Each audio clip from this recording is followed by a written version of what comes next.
Welcome back. ಇದೀಗ ರೇಣುಕಾಚಾರ್ಯ ತಮ್ಮನ ಮಗನ ಶವ ಪತ್ತೆಯಾಗಿರುವಂತದ್ದು. ಈಗ ಕಾರಿನಲ್ಲೇ ಚಂದ್ರಶೇಖರ್ ಮೃತದೇಹ ಪತ್ತೆಯಾಗಿದೆ. ಈಗ ಸಾಕಷ್ಟು ಆಂಗಲ್ಗಳಲ್ಲಿ ಪೊಲೀಸರು ತನಿಖೆಯನ್ನ ಮಾಡ್ತಿದ್ದಾರೆ. ಯಾವ ರೀತಿ ಈ ಘಟನೆ ನಡೆದಿದೆ, ಯಾವ ರೀತಿ ಈ ಘಟನೆ ನಡೆದಿರಬಹುದು, ಹೇಗೆಲ್ಲ ಯಾವೆಲ್ಲ ಆಂಗಲ್ನಲ್ಲಿ ಪೊಲೀಸರು ತನಿಖೆ ಮಾಡ್ತಿದ್ದಾರೆ. ಈಗ ಚಂದ್ರಶೇಖರ್ ಸಾವು ಈಗ ಸಾಕಷ್ಟು ಅನುಮಾನವನ್ನ ವ್ಯಕ್ತಪಡಿಸ್ತಾ ಇರುವಂತದ್ದು. ಈಗ ಬ್ಯಾನೆಟ್ ಚೆನ್ನಾಗಿದೆ. ಈಗ ಕಾರು ವಿಚಾರಕ್ಕೆ ಬಂದ್ರೆ ಕೆಲವೊಂದಷ್ಟು ಅವಶೇಷಗಳು ಪತ್ತೆಯಾಗಿತ್ತು. ಈಗ ಕಾರು ಕೂಡ ಪತ್ತೆಯಾಗಿರುವಂತದ್ದು. ಇವಾಗ ಆಕ್ಸಿಡೆಂಟ್ ಆದಾಗ ಯಾವ ರೀತಿಯಾಗಿ ಇವತ್ತಿನವರೆಗೆ ಎಲ್ಲ ಸ್ಟೇಷನ್ಗಳನ್ನ ಅಲರ್ಟ್ ಮಾಡಿ CCTVಗಳು ಎಲ್ಲವನ್ನೂ ಕೂಡ ಪರಿಶೀಲನೆ ಮಾಡ್ತಾ ಇತ್ತು. ಇವತ್ತು ಚಾನಲ್ನಲ್ಲಿ ಸಿಕ್ಕಿದೆ. ಹಾಗಾಗಿ ಇದನ್ನು ವಿಶೇಷವಾಗಿ ಪರಿಗಣಿಸ್ತೇವೆ ಮತ್ತು ಎಲ್ಲ ಆಯಾಮಗಳಲ್ಲಿ ಕೂಡ ಇದರ ಎನ್ಕ್ವೈರಿ ಸರ್ ಆ ರೀತಿ ಶಂಕೆ ಎಲ್ಲ ರೀತಿಯಿಂದನೂ ವ್ಯಕ್ತಪಡಿಸ್ತಾ ಇದ್ದಾರೆ. ಆ ರಿಪೋರ್ಟ್ ಬರೆದೇ ನಾನು ಏನು ಹೇಳಲಿಕ್ಕೆ ಆಗೋದಿಲ್ಲ. ನಾನು ಊಹೆ ಮೇಲೆ ಮಾತಾಡ್ಲಿಕ್ಕೆ ಸಾಧ್ಯ ಇಲ್ಲ. ಹಲವು ದಿನಗಳಿಂದ ನಾಪತ್ತೆ ಆಗಿದ್ರು ಸರ್. ಅದು ದೂರು ಕೂಡ ಕೊಟ್ಟಿದ್ರು ರೇಣುಕಾಚಾರ್ಯ ಅವರು. ಸಾಕಷ್ಟು ಆತಂಕ ವ್ಯಕ್ತಪಡಿಸ್ತಾ ಇದ್ರು. ನನಗೆ ದಿವಸಕ್ಕೆ 2-3 ಸರಿ ಫೋನ್ ಮಾಡ್ತಾ ಇದ್ರು. ನಾನು ಮಾಡ್ತಾ ಇದ್ದೆ ಅವರಿಗೆ.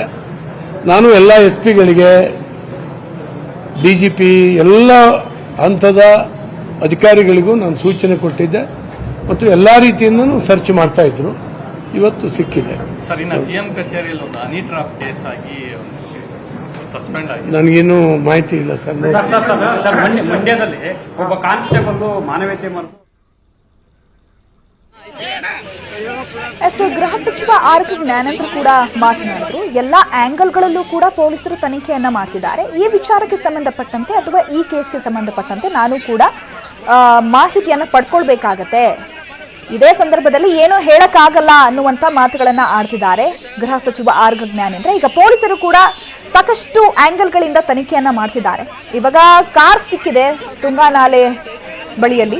ಇವಾಗ ಕಾರ್ ಸಿಕ್ಕಾದ ಮೇಲೆ ಈಗ ಚಂದ್ರಶೇಖರ್ ಅವರು ಯಾವ ರೀತಿಯಾಗಿ ಮೃತಪಟ್ಟಿರಬಹುದು, ಅಥವಾ ಅವರು ಡಿವೈಡರ್ಗೆ ಡಿಕ್ಕಿ ಹೊಡೆದು ನಾಲಿಗೆ ಬಿದ್ದಿದ್ದಾರಾ, ಅಥವಾ ಬೇರೆ ಬೇರೆ ವಿಚಾರಗಳು ಇಲ್ಲಿ ಬೆಳಕಿಗೆ ಬರ್ತಾವ, ಅಥವಾ ಯಾವ ರೀತಿಯಾಗಿ ಇವರು ಸಾವನ್ನಪ್ಪಿರಬಹುದು ಅನ್ನುವಂಥದ್ದು ಈಗ ಪೊಲೀಸರ ತನಿಖೆಯಿಂದಷ್ಟೇ ಬಯಲಾಗಬೇಕಾಗಿರೋದು. ಈಗ ಸಾಕಷ್ಟು ಅನುಮಾನಗಳು ವ್ಯಕ್ತವಾಗ್ತಾ ಇದೆ. ಸಾಕಷ್ಟು ಮಂದಿಯಲ್ಲಿ ಈಗ ಬೇರೆ ಬೇರೆ ಪ್ರಶ್ನೆಗಳು ಕೂಡ ಉದ್ಭವ ಆಗ್ತಾ ಇರುವಂತದ್ದು. ಸೊ ಈಗ ಕಾರನ್ನ ನೋಡಿದ್ರೆ ಇದು ಆಕ್ಸಿಡೆಂಟ್ ಏನಾ, ಅಥವಾ ಯಾರಾದ್ರೂ ಆಕ್ಸಿಡೆಂಟ್ ಮಾಡಿ ಕೊಲೆ ಮಾಡಿದಾರಾ, ಈ ರೀತಿಯಾದಂತಹ ಎಲ್ಲ ಪ್ರಶ್ನೆಗಳು ಹುಟ್ಟುತ್ತಾ ಇದೆ. ಈಗ ಸಹಜ ಅಪಘಾತವೋ ಅಥವಾ ಇದು ಕೊಲೆಯೋ ಅನ್ನುವಂಥದ್ದು ಕೂಡ ಈಗ ತನಿಖೆಯಿಂದಷ್ಟೇ ಗೊತ್ತಾಗಬೇಕಾಗಿರುವಂಥದ್ದು. ಯಾಕಂತಂದ್ರೆ ಪೊಲೀಸರಿಗೂ ಕೂಡ ಇವಾಗ ಯಾವ ರೀತಿ ಈ ಇನ್ಸಿಡೆಂಟ್ ನಡೆದಿದೆ ಅಂತ ಹೇಳೋಕೆ ಸಾಧ್ಯವಾಗೋದಿಲ್ಲ. ಇವಾಗ ಚಂದ್ರಶೇಖರ್ ಅವರ ಶವ ಪತ್ತೆಯಾಗಿರುವಂಥದ್ದು, ಅದನ್ನ ಇವಾಗ ಆಸ್ಪತ್ರೆಗೆ ರವಾನೆ ಮಾಡಬೇಕಾಗತ್ತೆ. ತದನಂತರ ಒಂದಷ್ಟು ಪರೀಕ್ಷೆಗಳನ್ನ ಮಾಡಬೇಕಾಗತ್ತೆ. ಈ ಪರೀಕ್ಷೆ ಮಾಡುವಂತಹ ಸಂದರ್ಭದಲ್ಲಿ ಚಂದ್ರಶೇಖರ್ ಅವರು ಕೂಡ ಇಲ್ಲಿ ಆಲ್ಕೋಹಾಲ್ ಅನ್ನ ಸೇವಿಸಿದ್ರ, ಅಥವಾ ಅವರು ನಾರ್ಮಲ್ ಆಗೇ ಇದ್ರ, ಅಥವಾ ಸ್ನೇಹಿತರ ಜೊತೆ ಬಂದಿದ್ರ, ಅಥವಾ ಯಾವ ರೀತಿಯಾಗಿ ಇನ್ಸಿಡೆಂಟ್ ನಡೆದಿರಬಹುದು ಅನ್ನುವಂಥದ್ದು ಆಸ್ಪತ್ರೆಯಲ್ಲಿ ಪರೀಕ್ಷೆ ನಡೆದಂತಹ ಬಳಿಕ ಒಂದು ಅವರ ಸಾವಿಗೆ ಏನ್ ಕಾರಣ ಅನ್ನೋದು ಇಲ್ಲಿ ಗೊತ್ತಾಗತ್ತೆ.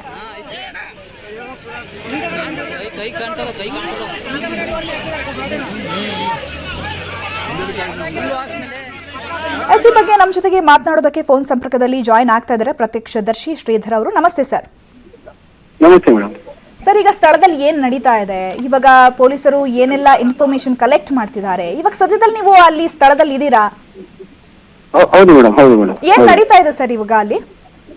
ಏನಿಲ್ಲ ಮೇಡಮ್, ಅದು ಚಾನಲ್ ನಲ್ಲಿ ಗಾಡಿ ನೀರಲ್ಲಿ ಬಿದ್ದು ಈಗ ಎತ್ತಿದ್ದಾರೆ ಮೇಲಕ್ಕೆ. ಅದು ತುಂಬಾ ಜನ ಸೇರಿದ್ದಾರೆ ಮೇಡಮ್. ಈಗ ಅದು ಇನ್ನೂ ಪೋಸ್ಟ್ ಮಾರ್ಟಮ್ ಆಗಿಲ್ಲ. ಗಾಡಿ ಇಲ್ಲಿಂದ ಏನೂ ಎತ್ತಿಲ್ಲ. ಇನ್ನು ಗಾಡಿ ನೀರಿಂದ ಮೇಲೆ ತೆಗೆದಿದ್ದಾರಷ್ಟೇ ಗಾಡಿನ, ಅದ್ರಲ್ಲಿ ಬಾಡಿ ಇದೆ. ಅದು ಈಗ ಆಂಬುಲೆನ್ಸ್ ಮುಖಾಂತರ ಆಸ್ಪತ್ರೆಗೆ ತಗೊಂಡೋಗಿ ಅದು ಏನ್ ಮುಂದಿನ ಪ್ರತಿಕ್ರಿಯೆ ಮಾಡ್ತಾರೆ. ಒಳ್ಳೆ ಹುಡುಗ ಹೇಳ್ಬೇಕು ಅಂದ್ರೆ ಇವತ್ತೇ MP ರೇಣುಕಾಚಾರ್ಯಗೆ ಒಂದು ಸರ್ ಈ ಆಕ್ಸಿಡೆಂಟ್ ಹೇಗಾಗಿರಬಹುದು ಅಥವಾ ಹೇಗ್ ಸಾವನ್ನಪ್ಪಿರಬಹುದು ಅನ್ನುವಂಥದ್ದು ಏನಾದ್ರೂ ಕಾರಣ ಗೊತ್ತಾಯ್ತಾ ಖಚಿತವಾಗಿ? ಇಲ್ಲ ಇಲ್ಲ, ಖಚಿತವಾಗಿ ಅದೇನ್ ಮಾಹಿತಿ ಗೊತ್ತಿಲ್ಲ ಇನ್ನು. ಅದು ಹೇಗಾಯ್ತು ಏನು ಅಂತ ಗೊತ್ತಿಲ್ವಾ. ಈಗ ಆಗಿದೆ, ನೀರಲ್ಲಿ ಗಾಡಿ ಮುಳುಗಿದೆ. 4 ದಿವಸ ಆಯ್ತು ಹುಡುಕಕತ್ತಿ, ಬಾಡಿ ಸಿಕ್ಕಿದೆ. ಮುಂದೆ ನೋಡ್ಬೇಕು ಏನು ಅಂತ ಹೇಳಿ. ಈ ಸ್ಥಳದಲ್ಲೇ ಹತ್ರದಲ್ಲಿ ಇರೋದ್ರಿಂದ ಏನ್ ಮಾತಾಡ್ಬೇಕು ಅಂತ ತೋರಿಸ್ತಾ ಇಲ್ಲ. ಮತ್ತೆ ನಿಮಗೆ ಬೇರೆ ಸಮಯದಲ್ಲಿ ಮಾತಾಡಕ್ಕೆ ಅವಕಾಶ ಕೊಡ್ತೀನಿ ಅಂತ ಇಷ್ಟಪಡ್ತೀನಿ. ಅಂದ್ರೆ ಇವಾಗ ಕಾರಲ್ಲಿ ಚಂದ್ರಶೇಖರ್ ಅವರ ಶವ ಪತ್ತೆಯಾಗಿರುವಂತದ್ದು, ಇವಾಗ ಒಂದು ಇನ್ಸಿಡೆಂಟ್ ಆದ್ರೆ ಇಷ್ಟೇ ಗಂಟೆಗಳ ಕಾಲ ಆಗಿದೆ ಅಥವಾ ಇಷ್ಟು ದಿನಗಳ ಬಳಿಕ ಆಗಿರುವಂತದ್ದು ಕೂಡ ಗೊತ್ತಾಗತ್ತೆ. ಬಟ್ ನಿಮ್ಗೆ ಏನ್ ಅನ್ಸುತ್ತೆ ಸರ್, ಆ ಶವ ನೋಡ್ತಾ ಇದ್ರೆ ಇವಾಗ 2-3 ದಿನ ಆಗಿದೆ ಅಂತ ಅನ್ನಿಸ್ತಾ ಇದೆಯಾ ಅಥವಾ 1-2 ಗಂಟೆ ಅಂತ ಅನ್ನಿಸ್ತಾ ಇದೆಯಾ? ಏನ್ ಅನ್ನಿಸ್ತಾ ಇದೆ ಅದನ್ನ ನೋಡ್ತಾ ಇದ್ರೆ? ಇಲ್ಲ, ಭಾನುವಾರ 11:22ಕ್ಕೆ ನವಿಲೆ ಬಸ್ ಸ್ಟ್ಯಾಂಡ್ ದಾಟಿದೆ. 11:48ಕ್ಕೆ ಸುರುವನ್ನೆ ಸರ್ಕಲ್ ದಾಟಿದೆ. ಅದಾದ್ಮೇಲೆ ಇಲ್ಲಿ ಒಂದು ಹೆಚ್ಚು ಕಮ್ಮಿ 10-12 ನಿಮಿಷದಲ್ಲಿ ಈ ಪ್ರತಿಕ್ರಿಯೆ ಆಗಿರ್ಬೋದು ಅಂತ ಅನ್ಸತ್ತೆ. ಪೊಲೀಸರು ಯಾವೆಲ್ಲ ಆಂಗಲ್ ನಲ್ಲಿ ತನಿಖೆ ಮಾಡ್ತಿದ್ದಾರೆ ಸರ್? ಅವ್ರು ಏನಾದ್ರು ಹೇಳ್ತಾ ಇದಾರ ಇನ್ಫಾರ್ಮೇಶನ್ ಹಿಂಗಾಗಿರ್ಬಹುದು, ಈ ತರ ಆಕ್ಸಿಡೆಂಟ್ ಸಂಭವಿಸಿರಬಹುದು ಅನ್ನೋದ್ರ ಬಗ್ಗೆ ಏನಾದ್ರು ಮಾಹಿತಿ ಕೊಡ್ತಾ ಇದಾರಾ? ಅವ್ರು SP ಸಾಹೇಬ್ ಆಗಿರ್ಬೋದು, ಇಡೀ ಡಿಪಾರ್ಟ್ಮೆಂಟ್ ತುಂಬಾ ಶ್ರಮದಿಂದ ಈ 4 ದಿನದಿಂದ ತುಂಬಾ ಶ್ರಮದಿಂದ ಹುಡುಕಾಟ ಮಾಡ್ತಾ ಇದ್ರು. ಅವರ ಎಲ್ಲಾ ಶ್ರಮವನ್ನು ಹಾಕಿ ಕೆಲಸವನ್ನು ಮಾಡಿದ್ದಾರೆ, ಸುಳ್ಳು ಹೇಳಕ್ಕಾಗಲ್ಲ, ಒಳ್ಳೆ ಕೆಲಸವನ್ನು ಮಾಡಿದ್ದಾರೆ. ಈ ಮಧ್ಯೆ ಅವರು ಎಲ್ಲ ಜೀವಂತವನ್ನ ತರ್ತೇವೆ ಅನ್ನುವಂಥದ್ದು ಅವರಿಗೆ ಒಂದೆಲ್ಲ ಆತ್ಮಧೈರ್ಯ ಇತ್ತು. ಆದ್ರೆ ಇದು ಈ ಪರಿಸ್ಥಿತಿಯಲ್ಲಿ ಆಗಿರೋದನ್ನ ಅವ್ರಿಗೂ ಸಹ ತಡ್ಕನಕ್ಕೆ ಆಗ್ತಾ ಇಲ್ಲ ಅನ್ನುವಂಥದ್ದು ಕಂಡು ಬರ್ತಾ ಇದೆ. ಸರ್, ಈ ವಿಷಯ ಯಾವಾಗ ಗೊತ್ತಾಯ್ತು? ಇಲ್ಲೇ ಕಾರ್ ಸಿಕ್ಕಿದೆ ಅನ್ನುವಂಥದ್ದು ಹೇಗ್ ಗೊತ್ತಾಯ್ತು? ಈ ಮಾಹಿತಿ ಹೇಗೆ ಲಭ್ಯ ಆಯ್ತು ಸರ್? ಇಲ್ಲಿ ಸುಮ್ಮನೆ ಧ್ರುವನಲ್ಲಿ ಚೆಕ್ ಮಾಡೋಣ ಸುತ್ತಮುತ್ತ ಸರೌಂಡಿಂಗ್ 1 ಕಿಲೋಮೀಟರ್ ಅಂತ ಹೇಳಿ ಸಂಜೆ ನಮ್ಮ ಅಂದ್ರೆ ಇದೇ ಜಾಗವನ್ನ ಆಯ್ಕೆ ಮಾಡ್ಕೊಂಡಿದ್ದು ಯಾಕೆ ಅಂತ? ಇಲ್ಲ, ತಾಲೂಕ್ ಅಧ್ಯಕ್ಷರು ಡ್ರೋನ್ ಬಿಡೋಣ ಅಂತೇಳಿ ಎಲ್ಲಾ ಕಡೆನೂ ಹೋಗ್ತಾ ಇದ್ರು. ಅಕ್ಕಪಕ್ಕ ಕಾರು ಇಲ್ಲಿ ಟವರ್ ಇಲ್ಲಿ ಕಟ್ ಆಗಿರೋದ್ರಿಂದ, ಟವರ್ ಲೊಕೇಶನ್ ಅಲ್ಲಿ ಕಟ್ ಆಗಿರೋದ್ರಿಂದ ಸೊ ಆ ಸುತ್ತಮುತ್ತಲ ಭಾಗದಲ್ಲಿ ನೀವು ಡ್ರೋನ್ ಕ್ಯಾಮೆರಾದಲ್ಲಿ ಹುಡುಕಕ್ ಶುರು ಮಾಡಿದ್ರಿ. ಬಿಡ್ಬೇಕು ಅಂತ ಹೇಳಿ ನಮ್ಮ ತಾಲೂಕು ಅಧ್ಯಕ್ಷರು ಒಂದ್ ರೌಂಡ್ ಹಿಂಗೆ ಓಡಾಡ್ಬೇಕಾದ್ರೆ ಸ್ವಲ್ಪ ಸ್ಪೇರ್ಸ್ ಬಿದ್ದಿದ್ದು ಲಕ್ಷಣ ಕಂಡು ಬಂತು. ಕೆಳಗಡೆ ವಾಡಿ ಇದೇನಿರ್ಬೋದು ಅಂತ ಹೇಳಿ ಸುಮ್ನೆ ಹಿಂಗೆ ನೋಡೋಣ ಅಂತ ಹೇಳಿ ಗೆಸ್ ಮಾಡಿದ್ರೆ ಇಲ್ಲಿ ಬಿದ್ದಿರ್ಬೋದೇನಪ್ಪ ಅಂತ ಹೇಳಿ ಹಿಂಗೆ ಸುಮ್ನೆ ಗೆಸ್ ಮಾಡಿದ್ರು. ಅವಾಗ ಗೊತ್ತಾಯ್ತು ಹಿಂಗಾಗಿದೆ ಅಂತ ಹೇಳಿ. ಅಂದ್ರೆ ಸರ್, ಇವಾಗ ಡಿವೈಡರ್ಗೆ ಡಿಕ್ಕಿ ಹೊಡೆದು ಕಾರು ನಾಲೆಗೆ ಬಿದ್ದಿದೆ ಅಂತ ಹೇಳ್ತಾ ಇದ್ದಾರೆ. ಈಗ ಡಿವೈಡರ್ಗೆ ಡಿಕ್ಕಿ ಹೊಡೆದಂತಹ ಸ್ಥಳ ಏನಾದ್ರೂ ಪತ್ತೆ ಆಗಿದ್ಯಾ?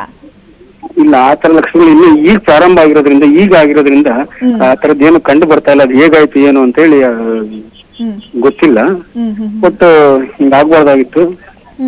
ಇಡೀ ತಾಲೂಕನ್ನ ಎಷ್ಟು ಚೆನ್ನಾಗಿ ನೋಡ್ಕೊತಿದ್ರು ಅಂದ್ರೆ MP ರೇಣುಕಾಚಾರ್ಯರು ಎಲ್ಲಾ ಜನರನ್ನ ಕಷ್ಟಗಳನ್ನ ನಿವಾರಣೆ ಮಾಡುವಂತ ಶಕ್ತಿ MP ರೇಣುಕಾಚಾರ್ಯರು ಕೊಟ್ಟಿದ್ರು.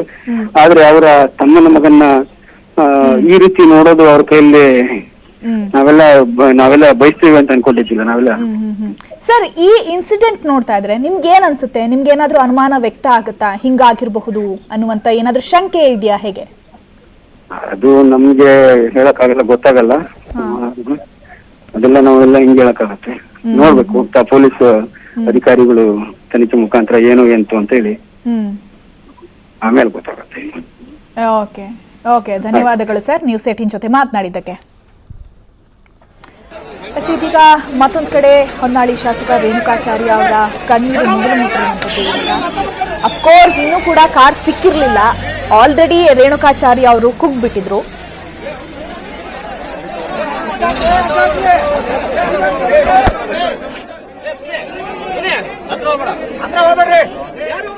ಈ ಬಗ್ಗೆ ನಮ್ಮ ಜೊತೆಗೆ ಮಾತನಾಡೋದಕ್ಕೆ ಅಲ್ಲಿನ ಸ್ಥಳೀಯರಾಗಿರುವಂತಹ ಮಂಜುನಾಥ್ ಅವರು ಫೋನ್ ಸಂಪರ್ಕದಲ್ಲಿ ಜಾಯ್ನ್ ಆಗ್ತಾ ಇದ್ದಾರೆ. ನಮಸ್ತೆ ಸರ್. ನಮಸ್ಕಾರ ಮೇಡಮ್. ಸರ್, ನೀವು ಆ ಭಾಗದವರ, ನೀವು ಈ ಘಟನೆ ಬಗ್ಗೆ ಏನ್ ಹೇಳಕ್ ಇಷ್ಟಪಡ್ತೀರಾ? ಮಂಜುನಾಥ್ ಅವರೇ, ನನ್ನ ಧ್ವನಿ ಕೇಳಿಸ್ತಾ ಇದೆಯಾ ತಮ್ಗೆ?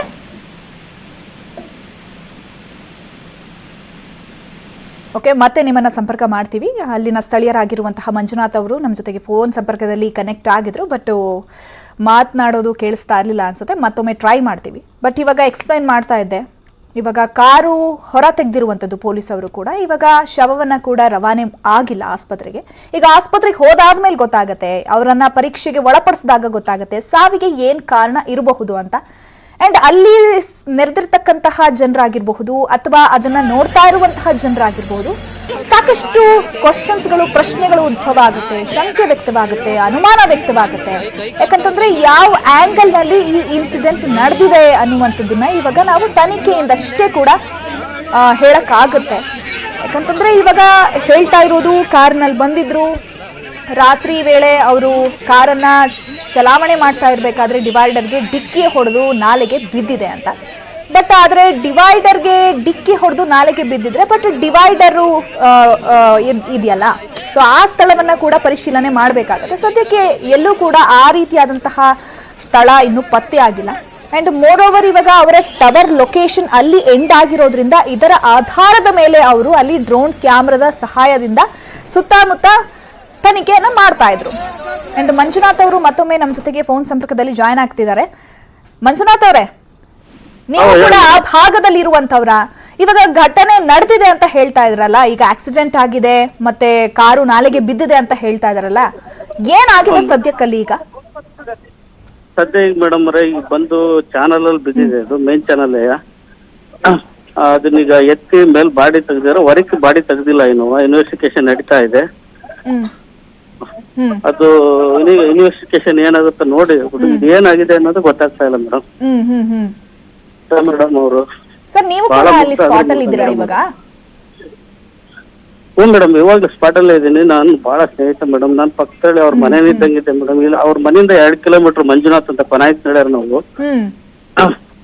ಬಹಳ ಮುಗ್ಧ ಅಂದ್ರೆ ಇವತ್ತು ರಾಜಕಾರಣ ಚಾರ್ಮ್ ಬಂದಿತ್ತು ಮೇಡಮ್. ಎಲ್ಲ ಪ್ರತಿಯೊಂದು ಹಳ್ಳಿಗೆ ಹೋಗೋಣ, ಪ್ರತಿಯೊಂದು ಯಾವ್ದೇ ಶವ ಇದ್ರು, ಯಾವ್ದೇ ಒಂದು ಕಾರ್ಯಕ್ರಮ ಇದ್ರು, MLA ಇಲ್ಲ ಅವನೇ ಅಟೆಂಡ್ ಮಾಡೋದು ಮೇಡಮ್. ಬಹಳ ಒಡನಾಡಿ ಆಗಿದೆ ಎಲ್ಲರೂ ಯುವಕರ ಜೊತೆ. ಸರ್, ಈಗ ಅಲ್ಲಿ ಸ್ಪಾಟ್ ಅಲ್ಲಿ ಕಾರ್ ನೋಡ್ತಾ ಇದ್ದೀರಲ್ಲ, ಕಾರ್ ಎಷ್ಟು ಡ್ಯಾಮೇಜ್ ಆಗಿದೆ, ನಿಮ್ಗೆ ಏನ್ ಅನ್ಸುತ್ತೆ ಅದನ್ನ ನೋಡ್ತಾ ಇದ್ರೆ? ಅದನ್ನ 2 ಟೈಪು ಆಗ್ತಾ ಇದೆ ಮೇಡಮ್. ಲೇಟ್ ಆಗಿ ಬಂದಿದಾನಲ್ಲ, ಅದು ಒಂದಿದೆ, ನಿದ್ದೆ ಏನಾರ ಬಂದಿದೆ. ಇಲ್ಲ ಅಂದ್ರೆ ಅದು ಏನಾಗಿದೆ, ಹಿಂದ್ಗಡೆ ಒಂದ್ ಸ್ವಲ್ಪ ಡ್ಯಾಮೇಜ್ ಆಗಿದೆ. ಹಿಂದೆ ಹೆಂಗಾಯ್ತು ಅಂದ್ರೆ ಅದು ಒಂದ್ ಸ್ವಲ್ಪ ಡೌಟ್ ಇದೆ ಮೇಡಮ್. ಇನ್ವೆಸ್ಟಿಗೇಷನ್ ನಡೆದ್ಮೇಲೆ ಗೊತ್ತಾಗುತ್ತೆ ಮೇಡಮ್ ಇದು. ಸರ್, ಈಗ ನೀವು ಕೂಡ ಅವರ ಸ್ನೇಹಿತರು, ಅವ್ರ ಜೊತೆಗೆ ನಿಮ್ಮ ಒಡನಾಟ ಹೇಗಿತ್ತು? ಅವ್ರಿಗೆ ಯಾವ್ದ್ರಲ್ಲಿ ತುಂಬಾ ಆಸಕ್ತಿ ಇತ್ತು? ಮೇಡಮ್ ನಾನು ಆಧ್ಯಾತ್ಮ ಕಡೆಗೆ ಬಹಳ ಕೆಲಸ ಇದೆ ಮೇಡಮ್. ಆಧ್ಯಾತ್ಮ ಕಡೆ ಬಹಳ ಒಲವಿತ್ತು ಮೇಡಮ್ ಅವನಿಗೆ. ಯಾವಾಗ್ಲೂ ಧ್ಯಾನ ಮಾಡೋನ್ ಮನೆಯಲ್ಲಿ. ಈಗ 1 ವರ್ಷದಿಂದ ಈ ಕಡೆ ರಾಜಕೀಯದಲ್ಲಿ ಆಕ್ಟಿವಿಟಿ ಆಗಿದ್ದ, ಬಹಳ ಆಕ್ಟಿವ್ ಆಗಿದ್ದ. ಪ್ರತಿಯೊಂದು ಹಳ್ಳಿಗೂ ವಿಸಿಟ್ ಕೊಡೋನು. ಯಾವ್ದೇ ಅವ್ರು ದೊಡ್ಡಪ್ಪ ಇಲ್ಲ ಅಂದ್ರೆ ಎಲ್ಲ ಪ್ರತಿಯೊಂದು ಹಳ್ಳಿಗೂ ಹೋಗಿ ವಿಸಿಟ್ ಕೊಟ್ಟು ಅಲ್ಲೆಲ್ಲ ಸ್ನೇಹಿತರ ಜೊತೆಗೂಡಿ ಯಾವ್ದಾರ ಶವ ಆಗಿದ್ರೆ ಶವಕ್ಕೆ ಹೋಗಿ ಹಾರ ಹಾಕೋದು, ಎಲ್ಲ ಗಣಪತಿ ಕಾರ್ಯಕ್ರಮ, ಯಾವ ಕಾರ್ಯಕ್ರಮ ಇದ್ರು ಬಿಡ್ಲಿಲ್ಲ ಮೇಡಮ್. ಇದು ವರ್ಷದಿಂದ ಬಹಳ ಒಂಥರ ಇಡೀ ತಾಲೂಕಲ್ಲೇ ಅಡ್ಡಾಡಿದ್ದ. ನಾವು ಅವ್ರ ಜೊತೆಗೆ ಎಲ್ಲ ಪ್ರತಿಯೊಂದು ಕೆಲವೊಂದು ಹಳ್ಳಿಗಳಿಗೆ ಹೋಗಿದೀವಲ್ಲ, ನಮ್ಗೆ ಗೊತ್ತಾಗಿತ್ತು ಮೇಡಮ್. ನಾವು ಅವ್ರು ಬಹಳ ಒಡನಾಡಿ ಅಂದ್ರೆ ನಾನು 20 ವರ್ಷದಿಂದನೂ ಅವರು ಮನೆಯಲ್ಲಿ ಒಡನಾಡಿ. ಅಂದ್ರೆ ಅವ್ರಿಗೆ ಯಾವ್ದ್ರಲ್ಲಿ ತುಂಬಾ ಆಸಕ್ತಿ ಇದ್ದಿತ್ತು? ಅದೇ ಮೇಡಮ್ ಹೇಳಿದ್ದೆ, ಅವನು ಒಂಥರ ಇಂಜಿನಿಯರ್, ಸಿವಿಲ್ ಇಂಜಿನಿಯರಿಂಗ್ ಮುಗಿಸಿದ್ದ. ಆಧ್ಯಾತ್ಮ ಕಡೆ ಬಹಳ ಇತ್ತು ಅವನಿಗೆ, ಬಹಳ ಸೈಲೆಂಟ್. ಆಧ್ಯಾತ್ಮ ಕಡೆ ಅವನು ಬಹಳ ಯೋಗ ಧ್ಯಾನ ಇದ್ರ ಬಗ್ಗೆ ಬಹಳ ಆಸಕ್ತಿ ಅವನಿಗೆ. ರಾಜಕೀಯಕ್ಕೆ ಏನಾದ್ರು ಎಂಟ್ರಿ ಕೊಡ್ಬೇಕು ಅಥವಾ ರಾಜಕೀಯದಲ್ಲಿ ತಮ್ಮನ್ನ ತಾವು ಗುರುತಿಸ್ಕೊಳ್ಬೇಕು ಅನ್ನೋದ್ರ ಬಗ್ಗೆ ಏನಾದ್ರು ನಿಮ್ಮ ಹತ್ರ ಹೇಳ್ಕೊಳ್ತಾ ಇದ್ರಾ? ಇಲ್ಲ ಮೇಡಮ್, ಅವ್ರ ದೊಡ್ಡಪ್ಪರ್ ಇದ್ರಲ್ಲ, ಅವ್ರ ದೊಡ್ಡಪ್ಪರಿ ಬೆನ್ನಲ್ಲಿ ನಿಲ್ಬೇಕು ಹೊರಡ. ಈ 1 ವರ್ಷದಿಂದಂತೂ ಎಲ್ಲಾ ಹಳ್ಳಿಗಳು ದೊಡ್ಡಪ್ಪರು ಎಲ್ಲಿಗೆ ಹೇಳ್ತಾರೋ ಅಲ್ಲಿಗೆ ಹೋಗಿ ಎಲ್ಲ ಪ್ರತಿಯೊಂದು ಹಳ್ಳಿ ದೊಡ್ಡಪ್ಪರು ಬೆಂಗಳೂರಲ್ಲಿ ಇತ್ತು, ಇಲ್ಲೆಲ್ಲ ನೋಡ್ಕೊ ನಾನು. ಈಗ ಕೊನೆಯದಾಗಿ ಚಂದ್ರಶೇಖರ್ ಅವರನ್ನ ನೀವು ಯಾವಾಗ ಭೇಟಿ ಆಗಿದ್ರಿ? ಯಾವ ವಿಚಾರದ ಬಗ್ಗೆ ಮಾತುಕತೆ ನಡೆಸಿದ್ರು ನಿಮ್ ಜೊತೆಗೆ ಅವರು? ನಾವು ಭಾನುವಾರ ನೋಡಿದ್ದೆ ಮೇಡಮ್, ಮಧ್ಯಾಹ್ನ ಅವ್ರನ್ನ. ಅಂದ್ರೆ ಅವರು ಕಾಣೆ ಆಗೋದಕ್ಕಿಂತ ಮೊದಲು ನಿಮ್ಮನ್ನ ಭೇಟಿ ಆಗಿದ್ರಾ? ಭಾನುವಾರ ಮಧ್ಯಾಹ್ನ ಮೇಡಮ್. ಅವ್ರು ಭಾನುವಾರ ಸಂಜೆ ಶಿವಮೊಗ್ಗಕ್ಕೆ ಹೋಗಿರೋದು, ಇಲ್ಲಿಂದ 7:15. ಭಾನುವಾರ ಸಂಜೆ ಆಗಿರೋದು ನಮಗೆ. ಇಲ್ಲ ಮೇಡಮ್, ಏನು ಏನಿಲ್ಲ. ಇದಕ್ಕೆ ಯಾವ್ದೋ ಹಳ್ಳಿಗೆ ಹೋಗ್ಬೇಕು ಅಂತ ಹೇಳ್ತಾ ಇದ್ದ ನನಗೆ. ಕಾರ್ಯಕ್ರಮ ಯಾವ್ದೋ ಇದೆ ಅಂತಾನ, ಹೋಗ್ ಬರ್ರಿ. ನಾನು ಬೈಕಲ್ಲೇ ಇದ್ದೆ, ಅವ್ನು ಮಾತಾಡ್ಸಿದ್ರೆ ಹಂಗೆ ಹೋದ ನನ್ಗೆ. ನಾನು ಎಲ್ಲ ಕೆಲ್ಸ ಇದೆ ಹೋಗು ಅಂತ ಇದ್ದೆ, ಹಂಗಾಗಿ. ಮಂಜುನಾಥ್ ಅವರೇ, ನಿಮ್ ಜೊತೆ ಮಾತುಕತೆ ನಡೆಸಿದಂತಹ ಸಂದರ್ಭದಲ್ಲಿ ಅವ್ರ ಜೊತೆಗೆ ಅವ್ರ ಸ್ನೇಹಿತರು ಏನಾದ್ರು ಇದ್ರಾ? ಒಬ್ರೇ ಹೋಗ್ತೀನಿ ಅಂತ ಅಂದ್ರ, ಯಾರಾದ್ರೂ ಇದ್ರ ಅವ್ರ ಜೊತೆಗೆ? ಯಾವಾಗ ಮೇಡಮ್ ಅವ್ರೆ? ಎಲ್ಲಿಗೆ? ಭಾನುವಾರ ಮಧ್ಯಾಹ್ನ ನಿಮ್ ಜೊತೆಗೆ ಮಾತುಕತೆ ನಡೆಸಿದ್ರು ಅಂತ ಹೇಳಿದ್ರಲ್ಲ, ಈಗ ಶಿವಮೊಗ್ಗ. ಇಲ್ಲ ಮೇಡಮ್, ಅವಾಗ ಡ್ರೈವರ್ ಇದ್ರು ಎಲ್ಲ ಇದ್ರು. ಶಿವಮೊಗ್ಗ ಅವಾಗ ಹೋಗಿಲ್ಲ ಮೇಡಮ್ ಅವ್ರೆ, ಅವನು ಹಳ್ಳಿಗೆ ಹೋಗಿದ್ದ. ಅವನು ಅವಾಗ ಹಳ್ಳಿಗೆ ಹೋಗಿದ್ದ. ಅವನು ಅಲ್ಲಿ ಯಾರ ಕಾರ್ಯಕ್ರಮ ಇದೆ ಅಂತ ಹಳ್ಳಿಗೆ ಹೋದ. ನಾನ್ ಬೈಕಲ್ಲಿ ಇದ್ರಿ ಸಿಕ್ಕೆ, ನನಗೆ ನಿಲ್ಸಿ ಮಾತಾಡ್ಸಿ ಬರ್ತೀರಾ ಅಂತ ಅಂದ. ನಾನು ಇಲ್ಲೊಂದ್ ಸ್ವಲ್ಪ ಕೆಲಸ ಇದೆ ಅಂದೆ. ಆಯ್ತು ಅಂತ ಹೇಳಿ ಅವ್ರು ಇಬ್ರು ಹುಡುಗರು ಇದ್ರು ಹಿಂದ್ಗಡೆ, ಅವನೊಬ್ನ ಇದ್ದ ಡ್ರೈವರ್. 4 ಜನ ಹೋದ್ರು ಮೇಡಮ್ ರೇ. ಅಲ್ಲಿಂದ ಬಂದು ಮನೆಗೆ ಬಂದು ಫ್ರೆಶ್ ಅಪ್ ಆಗಿ ಆಮೇಲೆ ಹೋಗಿರೋದು ಮೇಡಮ್. ಮಂಜುನಾಥ್ ಅವರೇ, ಅವರು ಸ್ನೇಹಿತರ ಜೊತೆ ಹೇಗಿರ್ತಾ ಇದ್ರು? ಫುಲ್ ಖುಷಿಯಾಗಿರ್ತಾ ಇದ್ರ ಅಥವಾ ಯಾರ್ದಾದ್ರೂ ಸ್ನೇಹಿತರ ಜೊತೆ ದ್ವೇಷ ಕಟ್ಕೊಳ್ಳೋದು ಅಥವಾ ವೈಷಮ್ಯ ಕಟ್ಕೊಂಡಿರೋದು ಈ ತರ ಇಲ್ಲ ಮೇಡಮ್ ರೇ, ಅಂತದ್ ಏನು ಇಲ್ಲ ಮೇಡಮ್ ರೇ. ಅಂತದ್ ಏನು ಇಲ್ಲ ಮೇಡಮ್ ರೇ. ಅವನು ಆಧ್ಯಾತ್ಮ ದೇವ್ರ ಬಗ್ಗೆ ಭಾರಿ ಒಲವಿರೋ ಮನುಷ್ಯ. ಅವನು ಬಹಳ ಸೈಲೆಂಟ್. ಅಷ್ಟೇ, ಬೇರೆ ಮತ್ತೆ ಬೇರೆ ಏನಿಲ್ಲ. ಓಕೆ ಸರ್, ಧನ್ಯವಾದಗಳು ನ್ಯೂಸ್ 18 ಜೊತೆ ಮಾತನಾಡಿದ್ದಕ್ಕೆ.